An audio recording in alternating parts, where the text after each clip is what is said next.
എന്ത് തിരഞ്ഞെടുക്കണം എന്ത് തിരഞ്ഞെടുക്കണ്ടെന്ന്, അതായത് നമ്മൾക്ക് തിരഞ്ഞെടുക്കണമെന്നുള്ള റീസൺ ആണ് സാറിനെ സംബന്ധിച്ചോളം.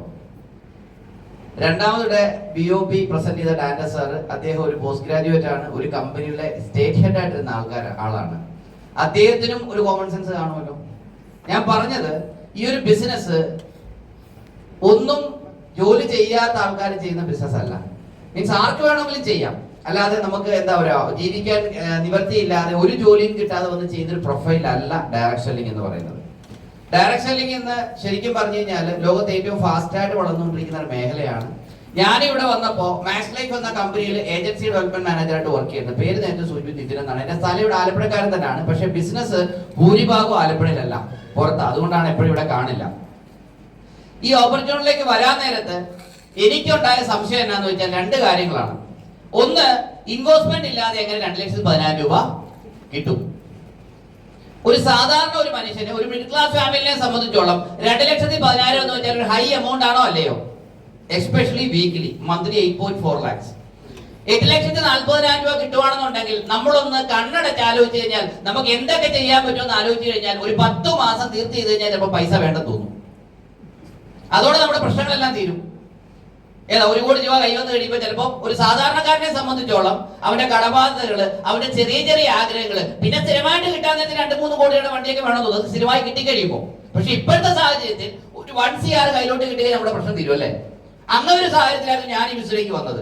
അപ്പൊ എന്നെ സംബന്ധിച്ചോളം ഈ വലിയ എമൗണ്ടിന്റെ കാര്യം പറഞ്ഞപ്പോ, പ്രത്യേകിച്ച് ഇൻവെസ്റ്റ്മെന്റ് ഒന്നും ഇല്ല എന്ന് പറഞ്ഞപ്പോൾ എനിക്ക് ഉൾക്കൊള്ളാൻ പറ്റിയില്ല. പറഞ്ഞത് ഇന്ന് ആലപ്പുഴ പറവൂര് താമസിക്കുന്ന എന്റെ ഏറ്റവും അടുത്ത സുഹൃത്ത് അനൂപ് സാറാണ്. അദ്ദേഹം ഈ കമ്പനിയുടെ ഡയമണ്ട് എക്സിക്യൂട്ടീവ് ആണ്. ഇങ്ങനെ ഡൗട്ട് ഉണ്ടായിരുന്നു, എങ്ങനെ 2,14,000 രൂപ കൊടുക്കാൻ പറ്റും? ഇതുകൊണ്ട് തന്നെ ഈ ഒരു ഓപ്പർച്യൂണിറ്റി ഒന്നും എനിക്ക് വിശ്വസിക്കാൻ കഴിഞ്ഞില്ല. പക്ഷേ ഇതിന്റെ പ്രോഡക്റ്റുകൾ ഉപയോഗിക്കാൻ നോക്കി. ഇവിടെ മേഡം പറഞ്ഞു കുട്ടികളുണ്ടായിരുന്നു. പുതുതായിട്ട് കേൾക്കുന്ന ആൾക്കാർക്ക് ചിലപ്പോൾ ചിരി വരും. നാട്ടിലെങ്കിലും ഡോക്ടർമാരില്ലാത്തപ്പോൾ ഈ പ്രോഡക്റ്റ് കഴിഞ്ഞിട്ടാണോ കുട്ടികളുണ്ടാകുന്നത്? ഇതൊക്കെ എനിക്കും തോന്നിയതാ. പക്ഷേ മാൻശക്തിമാൻ, വുമൺ കമ്പാനിയൻ, 95, സ്പൈർലീന ഗോൾഡ് അതുപോലുള്ള പ്രൊഡക്റ്റ് ഉപയോഗിച്ച് കഴിഞ്ഞ് കഴിഞ്ഞാൽ റിസൾട്ട് കിട്ടിയിട്ടുണ്ട്. സൈക്ലോവ ഇതുള്ള പ്രോഡക്റ്റുകൾ, അതായത് നമ്മുടെ ശരീരത്തിൽ എന്ത് ഡെഫിസിറ്റി ആണുള്ളത്, ഇപ്പൊ സ്പേം കൗണ്ട് കൂട്ടാൻ, സ്പേം കൗണ്ട് കുറവാണെന്നുണ്ടെങ്കിൽ അത് കൂട്ടാനുള്ള പ്രോഡക്റ്റ് ഉണ്ട്. നായ്ക്കട പരിപ്പടങ്ങിയ മാൻശക്തിമാനുണ്ട്. സ്പേം കൗണ്ട് കുറവുണ്ടാകൊണ്ടാണ് ക്യാരിങ് ആകുന്നുണ്ടെങ്കിൽ ചിലപ്പോൾ സ്പേം കൗണ്ട് കൂടിക്കഴിഞ്ഞാൽ ക്യാരിങ് ആവും. ടെക്നിക്ക് പറഞ്ഞുതരാൻ നമുക്ക് പറഞ്ഞുതരാൻ പറ്റും. ഞാൻ പറഞ്ഞത് ഇതുപോലെയുള്ള പ്രൊഡക്റ്റുകൾ ഉപയോഗിച്ച് കഴിഞ്ഞപ്പോ ആ പ്രൊഡക്റ്റിന്റെ കാര്യത്തിൽ എനിക്ക് വിശ്വാസം വന്നു. പ്രൊഡക്റ്റിന്റെ കാര്യത്തിൽ വിശ്വാസം വന്നു കഴിഞ്ഞാൽ പകുതി വിശ്വാസം ആയോ ഇല്ലയോ? ഒരാൾക്ക് നമ്മൾ ഈ പ്രൊഡക്റ്റ് കൊടുത്തിട്ട് വേണ്ടേ അവസരം പറയാൻ. Right or not? അല്ലാതെ നേരെ 2,14,000 ആണ് പറയുന്നത്. ഞാൻ ഒരു മനുഷ്യനോടും ആരുടെയും വീട്ടിൽ 2,14,000 തരാന്ന് പറഞ്ഞിട്ടില്ല. ഞാനിവിടെ ആദ്യം ചെയ്ത കാര്യം എന്നാന്ന് വെച്ചാൽ എനിക്കുണ്ടായ സമാനമായ അനുഭവം ഉണ്ടാകുന്ന കുറെ ആൾക്കാരെ ഞാൻ സൃഷ്ടിച്ചു. എനിക്കുണ്ടായ അനുഭവം എന്താ? പ്രൊഡക്റ്റ് ഉപയോഗിച്ചപ്പോൾ നല്ലതാണെന്ന് തോന്നി. അല്ലാതെ എനിക്ക് 2,14,000 കിട്ടിയ അനുഭവം ഉണ്ടോ? ഇല്ല. അത് പെട്ടെന്ന് അനുഭവം ഉണ്ടാവുമോ? ഇല്ല. ഇവിടെ ഏറ്റവും ഒരു മിസ്റ്റേക്ക് സംഭവിക്കുന്നത്, ഈ ബിസിനസ് സ്റ്റാർട്ട് ചെയ്ത ആവേശം കാരണം എല്ലാവരും ബാഗ് കൊടുത്തോട്ട് ഓടി നടന്ന് വീട് വിടാതെ 2,14,000 കിട്ടുമെന്ന് പറയും. ഇതുപോലെ ഒരു ഹിമാലയൻ ബ്ലെൻഡർ വേറെ ഇല്ല. ആദ്യം ചെയ്യേണ്ടത് എന്താണ്? ആൾക്കാരുടെ ഒരു ബിലീഫ് സിസ്റ്റം ഉറപ്പിക്കുക എന്നുള്ളതാണ്. കാരണം ഇതുപോലെയൊക്കെ 2,14,000 കിട്ടുമെന്ന് പറഞ്ഞു വന്ന കമ്പനികൾ കിട്ടാതെ ഒരുപാട് സ്കാംസുകളുടെ നാട്ടിലാണ് നമ്മൾ ജീവിക്കുന്നത്. ഇത് പ്രോപ്പറാണ്. കാരണം പല ആൾക്കാർക്കും ഈ ലെഫ്റ്റും റൈറ്റും കേൾക്കാൻ നേരത്തെ ആൾക്കാർ പറയും മണി ചെയിൻ എന്ന് പറയും. ഇത് മണി ചെയിൻ ഒന്നും അല്ല. ആക്ച്വലി ഒരു കമ്പനിയിൽ നിന്നും എൻഡ് യൂസറിലേക്ക് പ്രൊഡക്റ്റ് എത്തിക്കാൻ ഒരുപാട് ആൾക്കാർ പ്രവർത്തിക്കുന്നുണ്ട്. ഒരു ഫാക്ടറിയിൽ നിന്നും ലാസ്റ്റോട് ഉപഭോക്താവിന്റെ പ്രൊഡക്റ്റ് എത്തിക്കണമല്ലോ. പ്രവർത്തിക്കുന്ന ആൾക്കാരുടെ ടേൺ ഓവർ ഐഡന്റിഫൈ ചെയ്തിട്ട് അവർ ഇൻസെന്റീവ് കൊടുക്കാൻ ഒരു സോഫ്റ്റ്വെയർ മാത്രമാണ് ഈ ലെഫ്റ്റ് ആൻഡ് റൈറ്റ് ഉള്ള പ്ലാൻ. ഇതിനെയാണ് പ്രൊഡക്റ്റ് ഇല്ലാതെ ആൾക്കാർ ഈ പ്ലാനിനെ മാനിപ്പുലേറ്റ് ചെയ്തു. ആളെ ചേർക്കുന്ന പദ്ധതിയായിട്ട് ഈ പ്ലാനിനെ ഇന്ത്യ അവതരിപ്പിച്ചു. സ്വാഭാവികമായിട്ടും ആൾക്കാർക്ക് മനസ്സിലാക്കാൻ പറ്റുമോ? പെട്ടെന്ന് മനസ്സിലാക്കാൻ പറ്റില്ല. അതുകൊണ്ട് 2,14,000 അല്ല, ആൾക്കാർക്ക് വേണ്ട പ്രൊഡക്റ്റ് ആണ്. ഞാൻ ചെയ്ത കാര്യം ഇത്രയേ ഉള്ളൂ. എനിക്കുണ്ടായതുപോലെ അനുഭവങ്ങൾ ഉണ്ടാകുന്ന പല ആൾക്കാർക്ക് ഞാൻ പ്രൊഡക്റ്റ് കൊടുത്തു. സ്വാഭാവികമായിട്ടും എല്ലാ പ്രൊഡക്റ്റും എനിക്ക് ആവശ്യമുണ്ടോ? വുമൺ കമ്പാനി എനിക്ക് ആവശ്യമുണ്ടോ? സ്ത്രീകളുടെ ആർത്തവ വിഷയമായിട്ടുള്ള പ്രൊഡക്റ്റാണ്. എനിക്കത് ആവശ്യമുണ്ടോ ഇല്ലയോ? എനിക്ക് മുട്ടുവേദനയുടെ പ്രൊഡക്റ്റ് റിസൾട്ട് കിട്ടണമെന്നുണ്ടെങ്കിൽ എനിക്ക് മുട്ടുവേദന ഉണ്ടാവണം. ഇല്ലാതെ തന്നിട്ട് വല്ല കാര്യമുണ്ടോ? അപ്പൊ എനിക്ക് തന്ന പ്രൊഡക്റ്റ്, എനിക്ക് ഇൻഷുറൻസിലായതുകൊണ്ട് സ്ട്രെസ് ഉണ്ട്. എനിക്കപ്പോ 5 സ്ട്രെസ് തന്നപ്പോ എനിക്ക് ആ പ്രൊഡക്റ്റ് പ്രയോജനപ്പെട്ടു. അതല്ലെങ്കിൽ 95 എന്ന് പറഞ്ഞിട്ട് എനിക്ക് തന്നു, എനിക്ക് പ്രയോജനപ്പെടുവോ? എനിക്ക് പ്രയോജനപ്പെടുവോ? എന്റെ ശരീരത്തിൽ നല്ലതായിരിക്കും, പക്ഷെ എനിക്ക് എന്റെ ഫീൽ അറിയാൻ പറ്റുമോ? അറിയണമെന്നില്ല. അപ്പൊ ഞാൻ ചെയ്ത് ഇത്രയേ ഉള്ളൂ, എല്ലാവർക്കും എല്ലാ പ്രൊഡക്റ്റും ഞാൻ കൊടുത്തില്ല. ഞാൻ ഈ പ്രൊഡക്റ്റിനെ പറ്റി ഇൻ ഡീറ്റെയിൽ ആയിട്ട് പഠിച്ചിട്ട് ആർക്ക് എന്ത് പ്രൊഡക്റ്റ് ആണ് ആവശ്യം ആ പ്രൊഡക്റ്റ് കൊടുത്തു. ഞാൻ പറഞ്ഞു മനസ്സിലായോ? ഒരു വ്യക്തിക്ക് എന്ത് പ്രൊഡക്റ്റ് ആണ് വേണ്ടത് ആ പ്രൊഡക്റ്റ് കൊടുത്തു. ആ പ്രൊഡക്റ്റ് കൊടുത്തു കഴിഞ്ഞപ്പോ സ്വാഭാവികമായിട്ടും ആ പ്രൊഡക്റ്റ് ഉപയോഗിച്ച് ആ വ്യക്തിക്ക് റിസൾട്ട് വന്നു. ജീവിതത്തിൽ രക്ഷപ്പെടണമെന്ന് ആഗ്രഹം ഉള്ളത് കൊണ്ട് ഈ ബിസിനസ്സിൽ മാനസികമായിട്ട് സീരിയസ് ആയിരുന്നു. മാനസികമായിട്ട് സീരിയസ് ആയതുകൊണ്ട് തന്നെ ഓരോ വ്യക്തികൾക്കും പ്രൊഡക്റ്റ് കൊടുത്ത് റിസൾട്ട് കിട്ടിക്കഴിയാൻ നേരത്ത് അവർക്ക് പൈസയുടെ ആവശ്യമുണ്ടോ, അവർക്ക് കടബാധ്യതയുണ്ടോ, അവർക്ക് എക്സ്ട്രാ ഇൻകം വേണോ, അങ്ങനെയുള്ള ആൾക്കാർക്കാണോ ഞാൻ പ്രൊഡക്റ്റ് കൊടുത്തത് ഞാൻ ചിന്തിക്കാറുണ്ട്. അങ്ങനെ പ്രൊഡക്റ്റ് കൊടുത്ത ഒരാളായത്. ഏത് പ്രൊഡക്റ്റാ തന്നത്? നോവേദന ജെല്ല്. നോവേദന ആർക്ക് കൊടുത്തു? പുള്ളിക്കല്ല കൊടുത്തത്, പുള്ളിയുടെ വൈഫ്. ഈ കമ്പനിയുടെ പ്രൊഡക്റ്റ് ക്വാളിറ്റി കൗൺസിൽ ഓഫ് ഇന്ത്യയുടെ വെബ്സൈറ്റിൽ കിടക്കുന്നത് അടുത്ത നേഴ്സാ. അടുത്ത വിളിച്ചു പറയുമ്പോഴാണ് ഞാൻ ചെക്ക് ചെയ്യുന്നത്. അപ്പൊ ഞാൻ പറഞ്ഞു വന്നത്, ഇതുപോലെയുള്ള പല പ്രോഡക്റ്റുകൾ ഉപയോഗിച്ചപ്പോ ആൾക്കാർ സീരിയസ് ആയി. അങ്ങനെ ഇന്ന് അച്ചു അനിരുദ്ധൻ കോണ്ടിനെന്റൽ ടീ കൊണ്ടുവന്ന റാങ്കിലേക്ക് എത്തുന്നു. ഒരു പ്രൊഡക്റ്റിന്റെ ബൈ പ്രോഡക്റ്റ് സീലിംഗ് എച്ച് പറ. ഞാൻ ഇത് 2,16,000 പറയുകയാണെന്നുണ്ടെങ്കിൽ പറയും കേട്ടിട്ടുണ്ട്. എന്താ പറ്റിയത്? എവിടെ തലയടിച്ച് വീണത്? രാവിലെ കുഴപ്പമൊന്നുമില്ലായിരുന്നല്ലോ, വെറുതെ വീട്ടിൽ കയറി വന്നിട്ട് 2,10,000. ഇവിടെ ഗൾഫിൽ പോയി തലകുത്തി നിന്നിട്ട് കിട്ടുന്നില്ല മാസം 2,10,000. പിന്നെ കുട്ടനാടിന്റെ വീട്ടിലോട്ട് 2 തരാന്ന് പറയുന്നത് അക്സെപ്റ്റബിൾ അല്ല. അതുപോലെ തന്നെ ഒരുപാട് ആൾക്കാർക്ക് പ്രൊഡക്റ്റ് കൊടുത്തു. ഇവിടെ ടീം കോർഡിനേറ്റർ എന്ന റാങ്ക് ഉണ്ട്. ഈ ടീം കോർഡിനേറ്റർ റാങ്ക് ഞാൻ അച്ചീവ് ചെയ്യുമ്പോൾ ഏതാണ്ട് 7 ലക്ഷം രൂപയുടെ പ്രൊഡക്റ്റ് എന്റെ ഈ കയ്യിലൂടെ റീറ്റെയിൽ ചെയ്ത് മാത്രമാണ് ഞാൻ ടീം കോർഡിനേറ്റർ റാങ്ക് എത്തിയത്. ഒരു മനുഷ്യന് ഇടവുകളൊന്നുമില്ല. പക്ഷേ എനിക്കൊരു ഗുണം ഉണ്ടായി. 100 കണക്കിന് സാറ്റിസ്ഫൈഡ് കസ്റ്റമേഴ്സ് ആ സമയത്തുണ്ടായിരുന്നു. അച്ചു സാറിനെ പോലെ 100 കണക്കിന് ആൾക്കാര് ഈ കമ്പനിയിലെ സാറ്റിസ്ഫൈഡ് കസ്റ്റമേഴ്സ് ആയിട്ട് മാറി, എന്റെ കസ്റ്റമേഴ്സ് ആയിട്ട് മാറി. പിന്നീട് എനിക്ക് ഇവരെ കൺവിൻസ് ചെയ്യേണ്ട ആവശ്യം വന്നില്ല. പിന്നീട് ഇതുപോലുള്ള പ്രോഗ്രാംസിന്റെ സഹായത്തോടു കൂടി, ഞാൻ ഒറ്റയ്ക്കൊന്നും പ്രോഗ്രാം എന്ന് പറഞ്ഞു എനിക്കറിയില്ല, കാരണം ഞാൻ അത് പറഞ്ഞു തുടങ്ങിയിട്ടില്ല. ഈ പ്ലാൻ എനിക്കറിയില്ല. എന്നെ ഈ ബിസിനസ് സ്പോൺസർ ചെയ്ത ആളുടെ സഹായത്തോടു കൂടി, അല്ലെങ്കിൽ ഇതുപോലുള്ള BOP സെന്ററിന്റെ സഹായത്തോടു കൂടി ഞാൻ എന്റെ സാറ്റിസ്ഫൈഡ് കസ്റ്റമേഴ്സിനെ ഈ ഓപ്പർച്യൂണിറ്റി പറഞ്ഞ് മനസ്സിലാക്കി കൊടുത്തു. അതിൽ പല ആൾക്കാരും ഇന്ന് ITC മുതൽ RTC വരെ ഉണ്ട്. ഇവിടെ സ്ഥിരമായിട്ട് ജോയി കെ എന്റെ ഒരു കസ്റ്റമറാണ് ജോയ് സാർ. അദ്ദേഹം CTCയിലേക്ക് എത്തുന്നു. സീലിംഗ് എഞ്ചിനീയർ ആണ്. പുള്ളിയുടെ മോൾക്ക് ഈ പീരീഡ് സമയത്ത് പെയിൻ വന്ന സമയത്ത് വുമൺ കമ്പാനിയൻ കൊടുത്തു. പുള്ളിക്ക് 95 കൊടുത്തു. റിസൾട്ട് കിട്ടിയതിന് ശേഷമാണ് ആൾ എന്റെ കൂടെ പത്തനംതിട്ടയിൽ പ്രോഗ്രാം കേൾക്കാൻ വന്നത്. അബാൻ ടവറിൽ. ആദ്യം അവിടെ പ്രോഗ്രാം, ആലപ്പുഴ തുടങ്ങിയില്ലായിരുന്നു. ഇങ്ങനെയൊക്കെയാണ് ഈ ബിസിനസ് ഡെവലപ്പ് ചെയ്യുന്നത്. അത് പറയാനുള്ള കാരണം, നിങ്ങൾ ഇതുപോലെ ഡെവലപ്പ് ചെയ്താൽ നല്ലതാണ്. അപ്പോ ആദ്യം ചെറിയൊരു പ്രശ്നം വരും. എനിക്ക് അവരോട് 2-3 പറയാൻ പറ്റുമോ? ഞാൻ പറഞ്ഞ് ശമ്പളം കിട്ടിയിട്ട് തികയും, സാമ്പത്തികമായിട്ട് ഇച്ചിരി വിഷയത്തില്ല, കഴിയുമെന്നുള്ളൊരു പേസ്റ്റ് വാങ്ങി ഉപയോഗിക്കും, സഹായിക്കാൻ പറ്റുമെങ്കിൽ സഹായിക്കും. നമ്മൾ അങ്ങനെ പറഞ്ഞു. കാരണം അങ്ങനെ പറയാനുള്ള എന്റെ കോൺഫിഡൻസ് എന്ന് വെച്ചാൽ ജീവിതകാലം മൊത്തവും റീറ്റെയിൽ വിൽക്കാനല്ല ഞാൻ പ്ലാൻ ചെയ്തിരിക്കുന്നത്. ഒരു പ്രോഡക്റ്റ് ഒരു മനുഷ്യന്റെ മനസ്സിന്റെ കീ ആണെന്നുള്ളത് ഞാൻ വിശ്വസിച്ചിരുന്നു. ഞാൻ പറഞ്ഞ മനസ്സിലായോ? ഒരു പ്രോഡക്റ്റ് ഒരു മനുഷ്യന്റെ മനസ്സ് തുറക്കാൻ പറ്റുമെന്ന് ഞാൻ വിശ്വസിച്ചിരുന്നു. നാളെ ഈ പ്രോഡക്റ്റ് ഉപയോഗിച്ചിട്ട് 100 കണക്കിന് ആൾക്കാര് എന്റെ കൂടെ ബിസിനസ് ചെയ്യുമ്പോ ഈ പ്രോഡക്റ്റ് വേണ്ടി ഞാൻ നടക്കണോ വേണ്ടയോ? ഇന്ന് ഉപയോഗിക്കാനല്ലാതെ ഈ പ്രോഡക്റ്റ് ഞാൻ കൈകൊണ്ട് തൊടുന്നില്ല. ആർക്കെങ്കിലും ചോദിച്ചു കഴിഞ്ഞാൽ ഫ്രീ ആയിട്ട് കൊടുക്കുന്നുണ്ട്, പൈസയും വാങ്ങിക്കുന്നില്ല. കാരണം 2 ID, ഒരു ID ITC ആണ്, ഒരു ID NTC ആണ്. ഏതാണ്ട് 10,000 രൂപ എനിക്ക് പേഴ്സണൽ പർച്ചേസ് മാസം ചെയ്യണം. എനിക്ക് 10,000 രൂപയുടെ പ്രൊഡക്റ്റ് ആവശ്യമില്ല. ബന്ധുക്കളൊക്കെ വരുമ്പോൾ ചോദിക്കുമ്പോൾ കൊടുക്കും. ഇന്ന് എല്ലാവരും വളരെ ഹാപ്പിയാണ്. കാരണം പ്രൊഡക്റ്റ് ഉപയോഗിച്ചു, സാറ്റിസ്ഫൈ. മോഹൻലാലും മമ്മൂട്ടിയും ചെയ്ത പരിപാടി ചെയ്യണം. മോഹൻലാലും മമ്മൂട്ടിയും ചെയ്ത പരിപാടി അവർ ഫിലിം സ്റ്റാർ ആയതുകൊണ്ട് ഷൂട്ടിംഗ് ഒക്കെ വെച്ച് പരസ്യം എടുത്തിട്ട് TV കൂടെ പറയുന്നു. നമ്മൾ സെലിബ്രിറ്റി അല്ലാത്തത് കൊണ്ട് കപ്സറപ്പ് കൊണ്ട് വീട്ടിൽ ചെന്ന് പറയേണ്ടി വരും, കപ്സറപ്പ് കൊണ്ട് ഹോം മീറ്റിംഗ് എന്ന് പറയേണ്ടി വരും, ജാമി തൈലോന്ന് സാർ പറഞ്ഞ കണക്ക് ഈ സ്റ്റേജിൽ നിന്ന് പറയേണ്ടി വരും. എല്ലാം പരസ്യമാ. നമ്മൾ സെലിബ്രിറ്റി അല്ലാത്ത കാരണം സെലിബ്രിറ്റി ആകാൻ വേണ്ടി ഇങ്ങനെ പറയേണ്ടി വരും. ഞാൻ പറഞ്ഞു മനസ്സിലായോ? പരസ്യം ചെയ്യണം, വെറുതെ 2 തൂക്കൂല. അതൊരു ഡിസ്ട്രിബ്യൂട്ടർ ചെയ്യുന്ന ജോലി ചെയ്യണം. ഒരു കമ്പനിയിൽ നിന്നും എൻഡ് യൂസറിലേക്ക് പ്രൊഡക്റ്റ് എത്തിക്കാൻ നമ്മൾ ഈ പ്രൊഡക്റ്റ് കൊണ്ട് നടക്കണം. സംഭവം പിടികിട്ടിയോ? ഈ 2 ജോലി ചെയ്തു കഴിഞ്ഞാൽ 2,10,000 ഏത് സാധാരണക്കാരന് വേണമെങ്കിൽ കിട്ടും.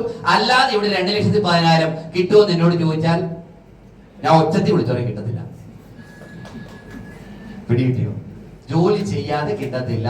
ജോലി ചെയ്യാതെ കിട്ടുന്ന എന്തെങ്കിലും തട്ടിപ്പുകൾ ആയിരിക്കാം. ഇന്ന് തുടങ്ങി നാളെ കിട്ടത്തില്ല. എനിക്ക് 1 വർഷം കൊണ്ട് വീട്ടിൽ കയറാൻ ഓടിയപ്പോ കിട്ടി. 2016 ബിസിനസ് സ്റ്റാർട്ട് ചെയ്തു. 2017 ഡിസംബർ 22-ാം തീയതി എന്റെ അക്കൗണ്ടിൽ വന്ന് 2,14,000 രൂപ. എന്റെ ചിന്ത ഇത്രയേ ഉള്ളൂ, ഒരുത്തൻ 2,14,000 വാങ്ങിച്ചാൽ അമാനുഷിക കഴിവുള്ള ഒരുത്തൻ, 10 പേര് വാങ്ങിച്ചാൽ അത് ഭാഗ്യം. 11ാമത്തെ ഒരുത്തൻ വാങ്ങിച്ചിട്ടുണ്ടെങ്കിൽ ഞാൻ ഒരൊറ്റ തീരുമാനം എടുത്തു, ഈ പള്ളിക്ക് വേണ്ടി തലയുണ്ടെങ്കിൽ ഞാനും വാങ്ങിയിരിക്കും. അങ്ങനെ തീരുമാനം നിങ്ങൾക്ക് എടുക്കാൻ പറ്റുമോ? നിങ്ങളുടെ അക്കൗണ്ടിൽ 2,14,000 പറ്റും, അല്ലാതെ നിങ്ങളുടെ അക്കൗണ്ടിൽ 2,14,000 കിട്ടൂല. അവനവൻ വിചാരിച്ചാലേ കിട്ടുള്ളൂ. ആർക്കും കൊണ്ട് തരാൻ പറ്റില്ല. വിളമ്പി ഫ്രണ്ടിൽ വെച്ച് തരാം. ഇത് ഇൻട്രസ്റ്റിൽ എത്തണമെന്നുണ്ടെങ്കിൽ കൈയെടുക്കണം, എടുക്കണം, ചുരുട്ടണം, വായു വെക്കണം, ചവയ്ക്കണം, വിഴുങ്ങണം. ഇതൊന്നും ആർക്കും ചെയ്തു തരാൻ പറ്റത്തില്ല. ഇൻഡസ്ട്രിയിലോട്ട് നേരിട്ട് എത്തുന്ന പരിപാടി നമുക്കറിയില്ല. ടു ബി ഫ്രാങ്ക്, ഞാൻ ഒരു തീരുമാനം എടുക്കാം, വേണോ വേണ്ടയോ, നമ്മളോട് ആരെയും നിർബന്ധിക്കുന്നില്ല. അതുകൊണ്ടാണ് ഓപ്പൺ ആയിട്ട് സംസാരിക്കുന്നത്. ഓപ്പൺ ആയിട്ട് സംസാരിക്കുന്ന വെച്ചാൽ ചെയ്താൽ നല്ലതാണ്, പ്രവർത്തിച്ചാൽ നല്ലതാണ്. എത്ര രൂപയുടെ പ്രൊഡക്റ്റ് വാങ്ങി വീട്ടിൽ വെച്ചാലും എക്സ്പയർ ആയി പോകും. വിത്തിൻ 3 years 1 രൂപ കിട്ടില്ല. കിട്ടണമെന്നുണ്ടെങ്കിൽ ആ പ്രൊഡക്റ്റ് എടുത്ത് ആ പ്രൊഡക്റ്റ് ആവശ്യക്കാരുടെ മുമ്പിലേക്ക് നമ്മൾ എത്തണം. ഈ പ്രൊഡക്റ്റ് പരസ്യം ചെയ്യണം. നമ്മൾ ചിന്തിക്കാത്ത ആൾക്കാര് ഈ പ്രൊഡക്റ്റിന്റെ റിസൾട്ട് കാരണം അവരുടെ സ്വപ്നങ്ങൾക്ക് വേണ്ടി, ആവശ്യങ്ങൾക്ക് വേണ്ടി ഇറങ്ങി നിൽക്കും. അങ്ങനെ ഒരുപാട് ആൾക്കാർ നമ്മുടെ ഓർഗനൈസേഷന് വരുമ്പോൾ നമ്മൾ ഇന്ത്യയിൽ താമസിച്ചില്ലെങ്കിൽ പോലും 2,14,000 രൂപ കിട്ടും. ഇന്ന് ഈ കമ്പനിയുടെ ഡയമണ്ട് എക്സിക്യൂട്ടീവ് താമസിക്കുന്ന അമേരിക്കയില. സാർ പറഞ്ഞ ജോയ്സി സാർ പറഞ്ഞ ആള് മുബീൻ സാർ. പക്ഷേ എന്നെ പോലെ 10-200 ഇന്ത്യയിലുണ്ട്. 1-2 അല്ല, ഒരു 10-200 മേളിലുണ്ട്. മുബീൻ സാറിനെ ഞാനായിട്ട് യാതൊരു ബന്ധവുമില്ല. ഞങ്ങളൊന്നും കോണ്ടാക്ട് ചെയ്യല്ല. പുള്ളിനെ കോണ്ടാക്ട് ചെയ്യുന്നത് അതിന് മേളിലുള്ള റാങ്കിലുള്ള ആൾക്കാരാണ്. ഞാൻ അദ്ദേഹത്തിന് വേണ്ടിയിട്ടല്ല ബിസിനസ് ചെയ്യുന്നത്, എനിക്ക് വേണ്ടിയിട്ടാണ്. ഇങ്ങനൊരു സ്ട്രക്ചറിലേക്ക് ഇത് തന്നെ പൊക്കോളൂ, ആക്കണ്ട. ഞാൻ പറഞ്ഞു മനസ്സിലായോ? അതായത് ഈ ബിസിനസ് ഇത്രയേ ഉള്ളൂ. കൊറോണ പോലെ അല്ലെ വൈറൽ ഫീവർ പോലെ. വൈറൽ ഫീവർ പിടിച്ചിട്ട് ക്വാറന്റൈൻ വീട്ടിൽ കയറി ഇരുന്ന് കഴിഞ്ഞാൽ ആർക്കും പിടിക്കില്ല. പിടികിട്ടിയ ഈ വൈറൽ ഫീവർ കൊണ്ട് നാട് മൊത്തം നടക്കാവോ? കല്യാണത്തിനൊക്കെ പോവാവോ? എല്ലാത്തിനും പിടിച്ചോളൂ. അങ്ങനെ നാട് മൊത്തം കൊണ്ടു കൊടുത്താൽ നിങ്ങൾക്ക് കൊള്ളാം. ഇതുപോലാണ് ഈ ബിസിനസ്. വീട്ടിൽ കയറി മരുന്ന് കഴിച്ചുകൊണ്ടിരുന്ന് കഴിഞ്ഞാൽ ഒരു മനുഷ്യന് പിടിക്കില്ല. പിടിച്ചില്ല ഒരു ഗുണവും നമുക്ക് ഇല്ല. അപ്പൊ അതുകൊണ്ട് പുറത്തിറങ്ങി നടന്ന് ആൾക്കാരെ കണ്ട് പൈസ ആവശ്യമുള്ളവന് പ്രൊഡക്റ്റ് കൊടുത്ത് പ്രൊഡക്റ്റിന്റെ ക്വാളിറ്റിയും റിസൾട്ട് മനസ്സിലാക്കി കൊടുത്ത് ഈ ബിസിനസ് മീറ്റിംഗ് സെന്ററിന്റെ സഹായത്തോടെ പറഞ്ഞു കൊടുക്കുക. വീട്ടിൽ തിരിച്ചു കൊടുത്താൽ ചിലപ്പോൾ പറഞ്ഞു കൊടുത്താൽ വിശ്വസിക്കണമെന്നില്ല. പിടികിട്ടിയോ? സോ അതുകൊണ്ട് ശക്തമായ ഒരു തീരുമാനം എടുക്കുക. ഇന്ന് ഈ ബിസിനസ്സിൽ വന്നപ്പോ ശരിക്കും പറഞ്ഞു കഴിഞ്ഞാൽ ഒരുപാട് ആഗ്രഹങ്ങളുണ്ട്. എന്റെ ഏറ്റവും വലിയ ആഗ്രഹം എന്ന് വെച്ചാൽ ഒരു പണി എടുക്കാതിരിക്കുമ്പോ വെറുതെ കാശ് വന്നുകൊണ്ടിരിക്കണം.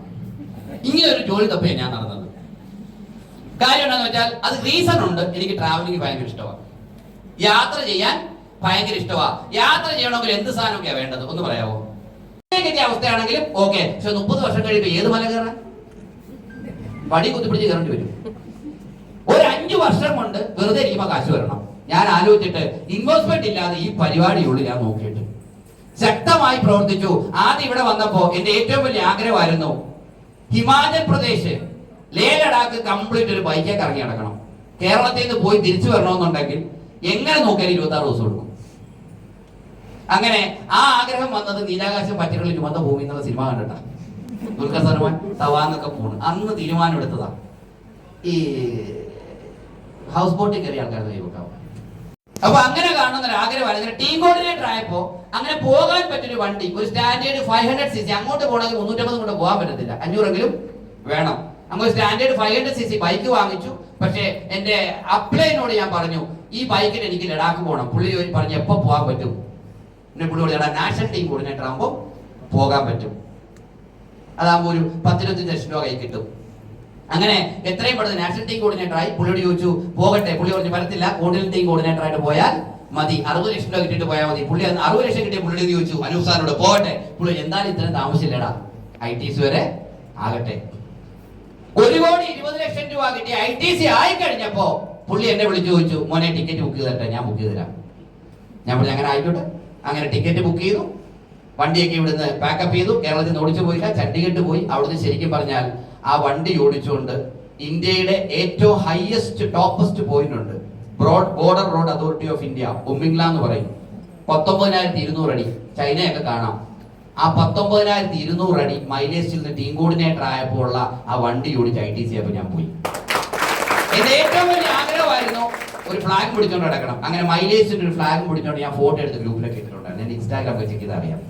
ഇതൊരു ഭ്രാന്തമായ ആഗ്രഹത്തിന്റെ റിസൾട്ടാണ്. എനിക്ക് അങ്ങനെ പോകണമെന്ന് തോന്നിയോണ്ട് എനിക്ക് എന്ത് വേണം? കാശ് വേണം, പൈസ വേണം. പോയപ്പോൾ ഞാൻ അക്കൗണ്ട് 0 ആക്കിയിട്ട് പോയത് തിരിച്ചു വന്നപ്പോൾ 5-8 ലക്ഷം അക്കൗണ്ടിൽ കിടപ്പുണ്ട്. ഒരു മാസം തിരിച്ചു വന്നപ്പോൾ ഞാൻ പറഞ്ഞു മനസ്സിലാവും. ഇതാണ് വെറുതെ ഇരിക്കുന്ന കാശെന്ന് പറയുന്നത്. ഇതിനാണ് ഇംഗ്ലീഷിൽ പറയുന്നത് എക്സ്പൊണൻഷ്യൽ ഗ്രോത്ത്, കൈവിട്ട വളർച്ച. അല്ലെങ്കിൽ ഇംഗ്ലീഷിൽ വേറൊരു സാധനം പറയും പാസീവ് ഇൻകം, വെറുതെ ഇരുന്നാൽ കിട്ടുന്ന കാശ്. ഇതൊരു ബിസിനസിന്റെ അവസ്ഥയാണ്. ഷുഗർ പോലെ ഈ ബിസിനസ്സിൽ ഒരാൾ ITC ആയാൽ ഒരു പ്രത്യേക അവസ്ഥയിലെത്തും. പണിയില്ല, കാശ് വന്നോണ്ടേ ഇരിക്കും. തുടക്കത്തിലത്തെ പ്രശ്നം എന്ന് വെച്ചാൽ high on effort, low on return.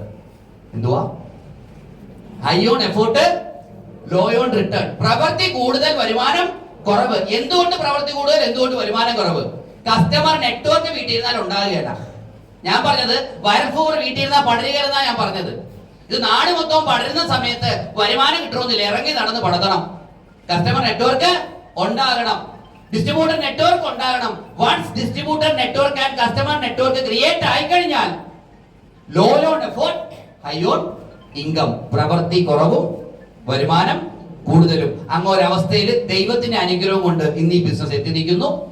അതുകൊണ്ട് തന്നെ ഇന്ന് 3 വീട് സ്വന്തമായിട്ടുണ്ട്. ഒന്ന് തലവടിയിൽ അച്ഛൻ തന്ന വീട് പെങ്ങൾക്ക് ഒരു 10-30 ലക്ഷം രൂപ കൊടുത്ത് സ്വന്തം പേരിലാക്കി ഒരു 10-40 ലക്ഷം കൊടുത്ത് റിനോവേറ്റ് ചെയ്തു. ഇന്ന് പഴയ വീട് ഒരു പുതിയ വീട് വെച്ച് താമസിക്കുന്നതായിട്ട് 1,40 ലക്ഷം രൂപ ആയിട്ടുണ്ട്.